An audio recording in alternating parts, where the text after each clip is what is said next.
The note said, endometriosis. Never heard of it, didn't know what it was. So they sent me home, and so I had to investigate what the heck was this. And they said they had done some procedure and it should be fine. Well, within a couple of months, the pain was back, but with a vengeance. It was aggressive. So I think that was my first out of 18 operations. And that was the least amount of surgery that I had in that one time.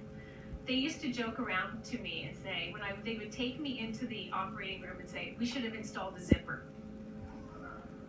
Because it was that aggressive, and it was like having a C-section every time. And it just became more and more. Every time I'd have surgery, I'd say to the doctor, a couple months later, the pain's back. Well, that's impossible. It cannot be back. I said, yeah, it's back. Sure enough, they'd have to do emergency surgery, and it was back. It got to the point where it would attach itself to all of my organs. So my organs were all kind of melded together. And it was a point where, you'd think, is this my lot in life? Is this what's going to happen? Because the doctor did tell me, you're going to have to live with this. Well, it came to a point when I was 27 years old that I had to make a decision.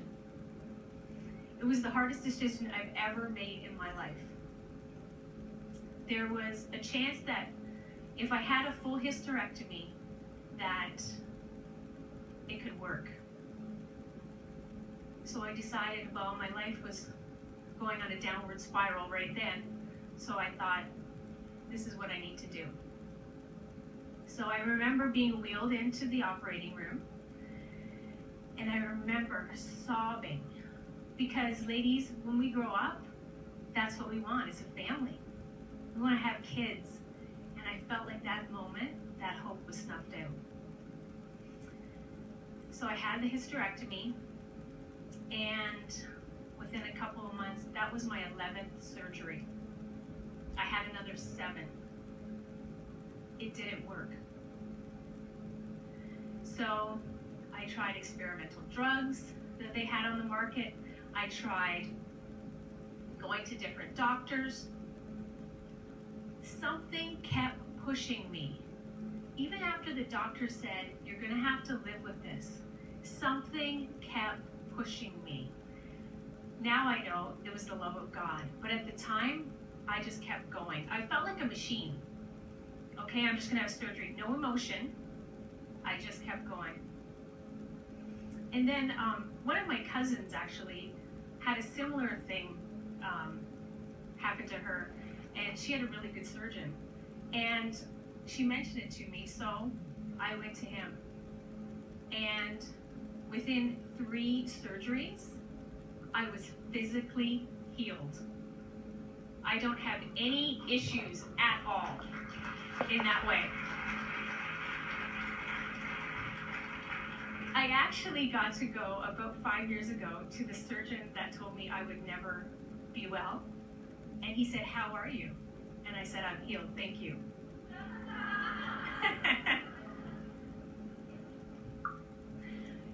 After I was healed physically, it was like I hit a brick wall emotionally. It felt like I had lost everything, and I started to feel. I became depressed. I became anxious. I felt hopeless. So I'd go to the doctor, and they'd give me this pill, and they'd give me that pill. Nothing worked. I still had the loss of not having kids, because that's what I thought my purpose was. So a friend of mine, shortly after that, invited me here to a ladies' meeting. Diane, and I am forever thankful that she was persistent and asked. I was like Karen when she asked. In my mind, I said, no, thank you. But something pushed me to come, and I did. And that night, after hearing someone speak, I felt like there was hope. I felt like you know what? There's love for that. There's something more to life. So I wanted to investigate it. I felt that freedom. So I started coming to church and just experience of who God really was, his love. And then someone came to me who didn't even know me at all, didn't know my past, what I'd gone through, nothing like that. And they said, I have a scripture for you. And it's in Isaiah 54. I can say this. It says, sing, barren woman, you who never bore a child, burst into song, shout for joy. You who were never in labor, because more are the children of the desolate woman. That blew me away. I felt like there is hope for me. I don't have to have just biological kids. I have so much more. So I am now surrounded by kids. I have stepkids. I have nieces and nephews that I'm close to. I have great godkids. I'm surrounded by kids. But more than that, I'm surrounded by spiritual kids. And what a spiritual child is someone that you can grow with in the knowledge of God, in the love of God. You can support one another through life. And I'm telling you, that makes me a mom.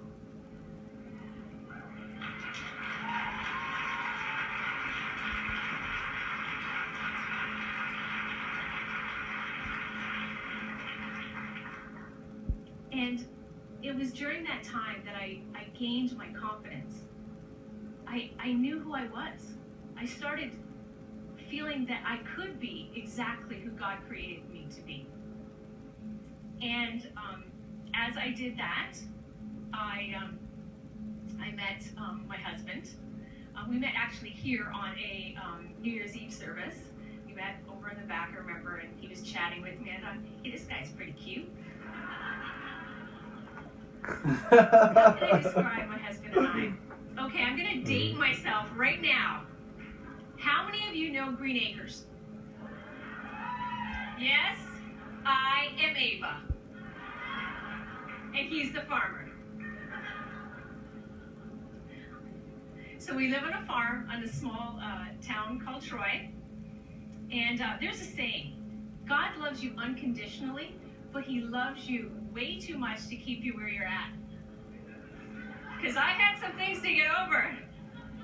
So we first get married, and I think I had shares in Purell. You know that hand sanitizer? I had it everywhere, okay? I had it everywhere. I like to look good all the time, but I don't want to get dirty. Don't get me dirty, okay? When you are 5 minutes away from stepping in manure, things have to change. Okay? So, just to let you know, I've shoveled manure. Okay? I've cleaned the pens up from the cows. And this past summer, my husband and I were going out. It always happens when you're going out, though. I don't know why. We're going out, and I'm dressed in a cute little dress and cute little sandals, flip-flops. And some of our cows get out. So we have to help herd them back in. It's quite the sight. And so we're herding them back in, and afterwards we get them back in, and my husband says, oh my goodness, you have manure in between your toes. And all I said was this, don't worry, I can just hose it off.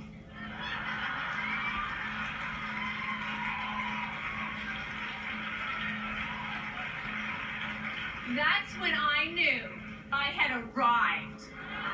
I'm a country girl with style. And I have a picture to prove it. I think they know to put it up. There I am. That's my favorite cow, by the way. And you do have favorites, I'm sorry. So another thing that God really helped me get through, I had the fear of driving. I don't know why, but I was afraid to drive. And I lived in Troy, so it's about 25, 30 minutes away, and I worked in Hamilton. And so my husband would like drive me back and forth, and it was ridiculous, like, oh my goodness. And so he would go away, and I would be stuck there. And then all of a sudden I had this revelation. I was like an Alfred Hitchcock thriller, trapped in Troy. I knew I had to do something. So I got my license. And it was just freedom. I was like, yes, I can get off the farm on my own. So now I actually work with my husband. And I'm going to describe our business. It's really ironic because I couldn't have kids physically, but I actually export cow embryos to help reproduce cows around the world. And that's why I think God has a little sense of humor. So I actually get to travel around the world. I used to be terrified of flying, by the way. I used to like rip my husband's arm. Well, now if he gets an upgrade and I get it, I'm like, see ya. See ya, I'm business class, see you later. So we travel around the world, and I realized that I have been to 5 out of 6 continents of this world. And that honestly blows me away, because I never, ever thought my life would be this way. I thought I would always be insecure and just be this frail person. Well, obviously I'm not, but so God uses us to travel around the world and share his love and hope. 4 years ago, we went to South Africa, which is an amazing country.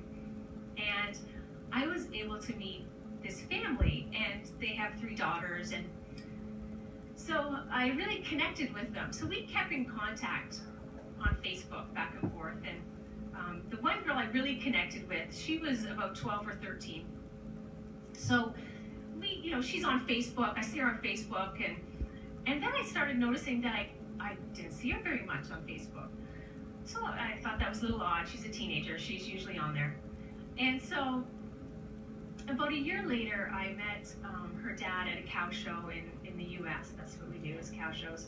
And I had asked him how she was doing and what was going on, and he mentioned that she was sick and that she was recovering from some surgeries, and I just felt to not pry, but to find out what was going on. And he told me that she was suffering from depression, and she had stopped going to school because the pain was too bad, and she was having lots of surgeries, and that she was fighting endometriosis. That's when I knew God brought me at that exact place at that exact time. So I got on Facebook with her. I was able to Skype her and talk to her on the phone and just encourage her that there is hope out there. Give her scriptures of God's love and what he can do, that he is our healer. And I am so happy to say that this 17-year-old girl in South Africa is back to school. She's feeling better. She's doing all the sports and the stuff that a 17-year-old girl should be doing. And the great thing is this: she started an endometriosis group for young girls in South Africa so they will have hope.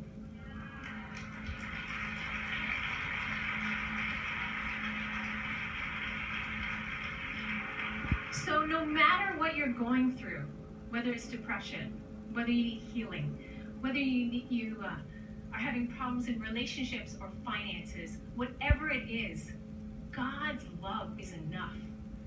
His hope is more than you can even imagine, because he will take you to places that you never thought you could go. There is God's love and hope, and he helped me.